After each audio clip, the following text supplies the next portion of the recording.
Hi everyone, welcome back to another tutorial from Wake&Tech. Today in this video, I'm going to show you how to hide your balance in Mycelium Wallet. If you want more privacy while using Mycelium Wallet, then hiding your balance is a great option. First of all, launch the Mycelium app open on your Android or iOS device. Now as you can see that I have hidden my balance on the screen. If you want to hide your balance as well, then repeat the step. From the wallet page of Mycelium, go to the top of the screen and you'll see a little eye icon.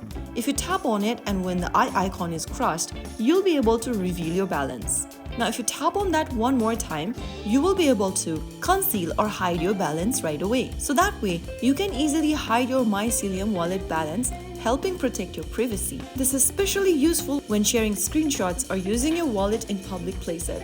If you found the video helpful, don't forget to like, share and subscribe to our channel. I will be back again in the next episode. Thank you for watching.